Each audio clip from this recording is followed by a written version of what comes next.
नमो वरिहन्ताणं नमो सिद्धाणं नमो आयर्याणं नमो वज्रायणं नमो लोये सव्यसाहूनम् इन्दसद्वन्द्याणं तिरुवणहितमधुरविशदवक्काणम् अन्तातीतगुणाणं नमो जिणाणं जितभवाणम्। गाथा नंबर 125। अब पंचेंद्रिय जीवों का स्वरूप देखते हैं। पड़ेगा। लेकिन ये जो है आपका पक्का प्रूफ होगा।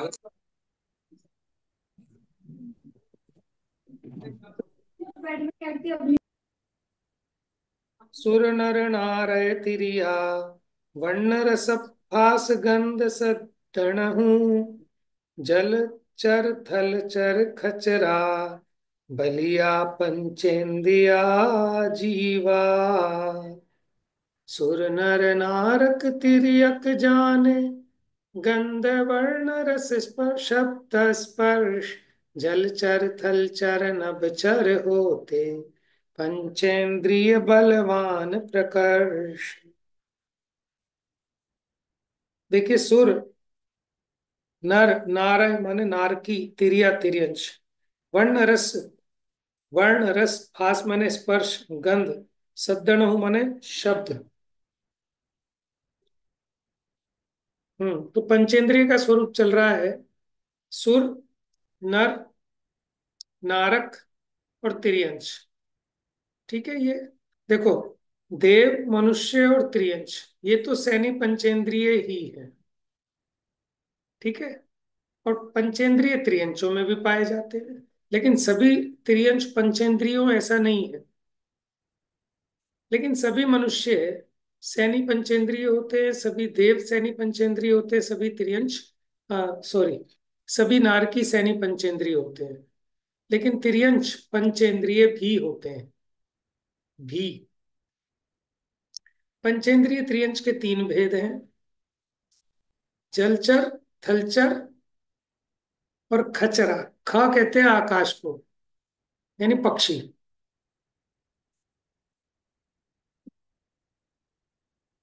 ये पंचेंद्रिय त्रियंश के भेद हैं। देखिए, वर्ण रस स्पर्श गंध और शब्द को जानने वाले देव मनुष्य नारक त्रियंश। त्रियंशों का भेद बताया। कैसे हैं त्रियंश? जलचर माने जल में रहने वाले, स्थलचर माने स्थल में, चर माने गमन करने वाले, खेचर माने आकाश में गमन करने वाले। वे बलवान पंचेंद्रिय जीव हैं। टीका। ये पंचेंद्रिय जीवों के प्रकार की सूचना है। स्पर्शनेन्द्रिय, रसनेन्द्रिय, घ्राणेन्द्रिय, चक्षुरेन्द्रिय और श्रोत्रेंद्रिय के आवरण के क्षयोपशम के कारण पांचों इंद्रियों के संबंधी मति ज्ञानावरण उसके क्षयोपशम के कारण और मन के आवरण का उदय होने से। माने अभी असंगी पंचेंद्रिय की बात करें तो उसके अभी मन के आवरण का तो उदय है, लेकिन पांच इंद्रियों के आवरण का क्षयोपशम है।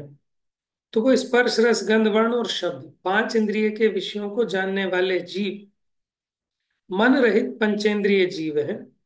और कुछ जीवों के मन के आवरण का भी क्षयोपशम होने से मन सहित होते हैं। मन सहित में कौन कौन है? देव मनुष्य और नारकी मन सहित ही होते हैं, और त्रियंश दोनों जाति के होते हैं, माने मन सहित भी होते हैं और मन रहित भी होते हैं। देव मनुष्य नारकी और त्रियंश स्पर्श रस गंध वर्ण तथा शब्द को जानते हैं, इस कारण वे पंचेंद्रिय जीव होते हैं। उनके मध्य में जो त्रियंश हैं वे कोई जलचर, थलचर तथा नभचर तथा बलवान होते हैं। अब ये बलवान क्यों कह रहे हैं तथा?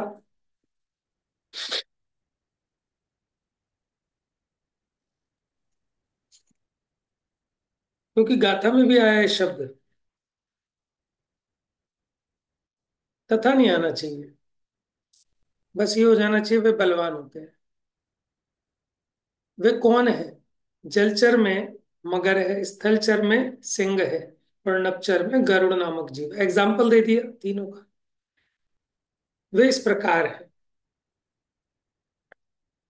निर्दोष परमात्मा के ध्यान से उत्पन्न निर्विकार तात्विक आनंद एक लक्षण रूप सुख से विपरीत जो इंद्रिय सुख है। अब इंद्रिय सुख बताना है, तो इंद्रिय सुख कैसा है कि आत्मिक निर्दोष आत्मा के ध्यान से उत्पन्न होने वाला जो निर्विकारी तात्विक सुख है, उससे विपरीत जो इंद्रिय सुख है, उसमें आसक्त बहिरात्मा जीवों द्वारा पंचेंद्रिय जाति नामकर्म उपार्जित किया जाता है। उसके उदय को प्राप्त वीर्यांतराय स्पर्शन रसना घ्राण चक्षु श्रोत्रेंद्रिय आवरण के क्षयोपशम के लाभ से तथा नो इंद्रिय आवरण के उदय होने पर कोई जीव शिक्षा वार्तालाप उपदेश की शक्ति से रहित पंचेंद्रिय असंगी होते हैं। देखो, मन का काम क्या है? शिक्षा, वार्तालाप और उपदेश को ग्रहण करने की सामर्थ्य मन सहित के होती है। बिना मन वाले शिक्षा या उपदेश को ग्रहण नहीं कर सकते, वार्तालाप नहीं कर सकते, उपदेश को नहीं समझ सकते, वो असंगी है। और कोई नो इंद्रिय आवरण के क्षयोपशम के लाभ से संगी होते। नो इंद्रिय का मतलब क्या बताया था कल? मन। जी, ठीक है। उनके मध्य में नारकी मनुष्य तथा देव संगी ही है। त्रियंश पंचेंद्रिय संगी असंगी दोनों प्रकार के होते हैं, और एक इंद्रिय से चार इंद्रिय पर्यंत तो सब असंगी है। ठीक है। कोई पूछता है कि वास्तव में क्षयोपशम ज्ञान का विकल्प मन कहलाता है, और वह उन सभी में होता है, तब वह असंगी कैसे होता है? देखो, मन किसे कहते हैं? क्षयोपशम ज्ञान के विकल्प को मन कहते हैं। माने जो विकल्प करता है, मन का कार्य क्या है कि अनेक अनेक प्रकार के संकल्प विकल्प करना, क्षयोपशम ज्ञान संबंधी। तो यहाँ प्रश्न किया किसी ने कि क्षयोपशम ज्ञान का विकल्प मन कहलाता है, तो वो क्षयोपशम ज्ञान का विकल्प तो सभी सभी के होता है। ऐसा कोई जीव नहीं है जिसके क्षयोपशम ज्ञान का विकल्प ना हो। तो फिर असंगी कैसे होता है जी? उत्तर निराकरण करते हैं। जिस प्रकार चींटी के गंध के विषय में, बताओ, चींटी चींटी के गंध का ग्रहण होता है कि नहीं होता?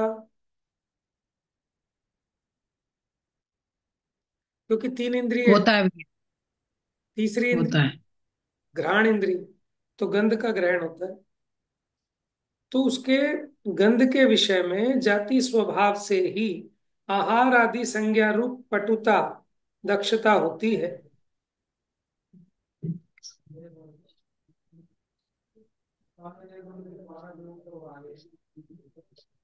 देखो, प्रश्न ये है कि चींटी को कहीं माने मीठे पे तुरंत पहुंच जाती है,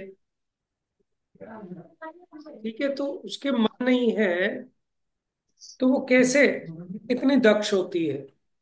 तो उसमें कहा आहार भय मैथुन परिग्रह, आहार भय मैथुन परिग्रह, ये चार संज्ञाएं तो सभी जीवों को हैं, लेकिन वो चींटी अधिक उस चींटी के गंध के विषय में जाति स्वभाव से ही आहार आदि संज्ञा रूप पटुता माने दक्षता पूर्णता होती है। उसी प्रकार और अपनी चप्पल पहन अपनी, तेरी चप्पल तेरी, और मेरी क्यों पहन रहा है? और कार्य कारण के व्याप्ति ज्ञान के विषय में अन्य असंगियों में भी वह पटुता नहीं होती। देखो, धुएं को देखकर अग्नि का पता लगा लेना, ठीक है, इसके लिए मन चाहिए। कारण को देखकर कार्य का पता लगा लेना, तो कारण कार्य में जो व्याप्ति का ज्ञान होता है कि अगर यहाँ धुआं है तो यहाँ अग्नि होनी चाहिए, ठीक है ना, इसको कहते हैं व्याप्ति का ज्ञान। तो ये तो मन वाले की हो सकता है, बिना मन वाला तो व्याप्ति के ज्ञान को पकड़ नहीं पाएगा। लेकिन फिर भी चींटी ने उसको गंध आई तो वो उसी दिशा में पहुंच जाती है जहां मीठा पड़ा हो। तो उसके बिना मन के ये कैसे हुआ? तो उसका जवाब दिया कि उसको जाति स्वभाव से ही आहार आदि संज्ञा रूप पटुता होती है। लेकिन अन्य जीवों के नहीं पाई जाएगी चींटी के अलावा ऐसी दक्षता। जो बिना मन वाले हैं, कार्य कारण के व्याप्ति ज्ञान के विषय में अन्य असंगियों में भी वह पटुता नहीं होती है। पटुता माने एक्सपर्टीज।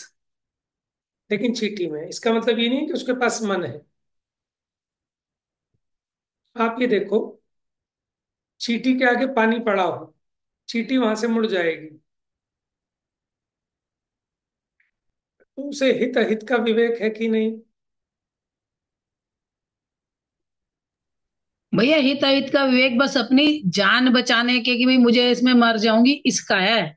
लेकिन उसको ये नहीं है कि भाई जैसे गुड़ का शीरा पड़ा है, मक्खी को ये नहीं पता कि मैं इस पे बैठूंगी तो फंस जाऊंगी मर जाऊंगी। बराबर। बस इतना पता है मेरे को पेट भरना है तो मैं इसमें देखो, पेट भर लूंगी। इष्ट अनिष्ट की कल्पना सभी जीवों को है, चाहे वो असंगी ही क्यों ना हो। लेकिन हित अहित का विचार मन वाले को ही हो सकता है, सैनिक को ही हो सकता है। असैनिक को हित अहित का विचार नहीं हो सकता, क्योंकि वो तो अनादि का संस्कार है ना जीव को। मैंने बताया आहार भय मैथुन परिग्रह, ये संज्ञाएं अनादि से हैं। तो इसमें बिना उसके मन के भी उनका अपने आप उसमें एक्सपर्टीज होती है।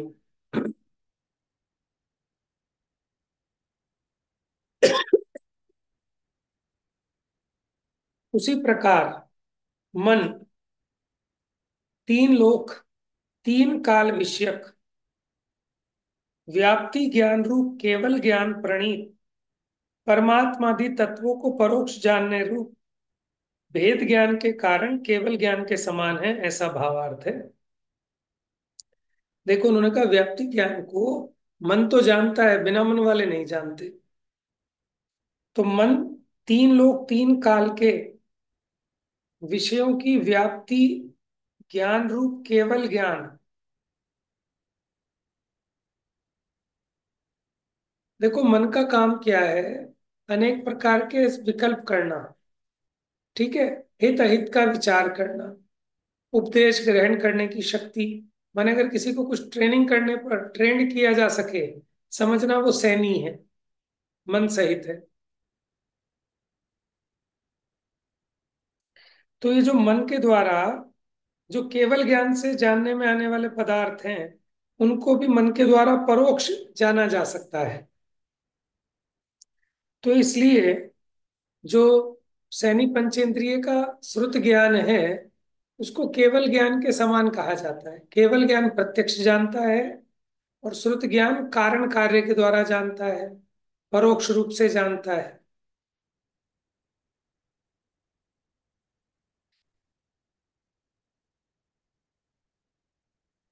हम्म।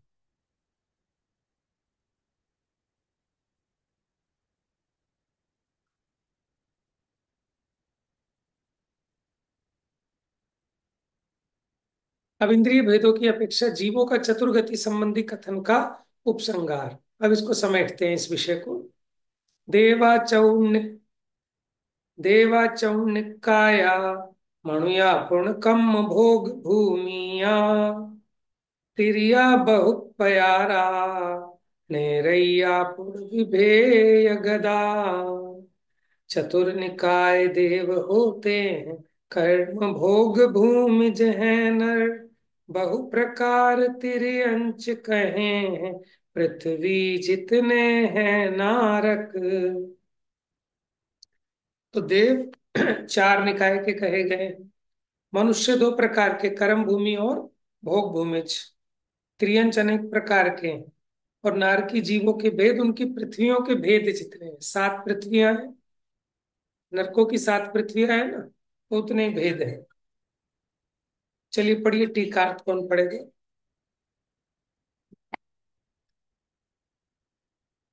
मैं पढ़ू भैया। पढ़िए।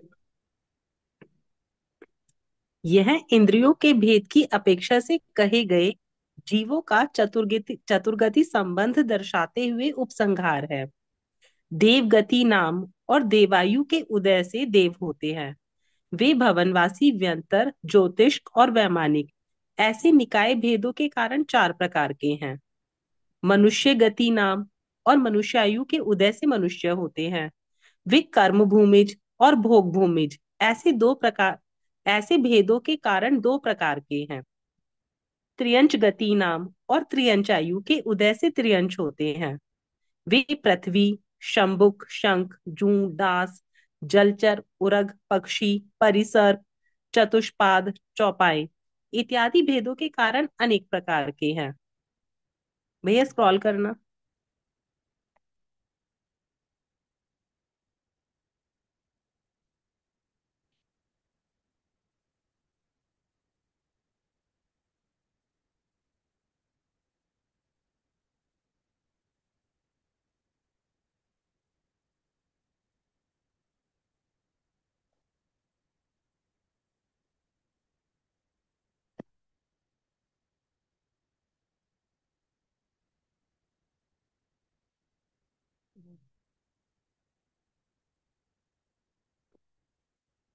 हाँ जी।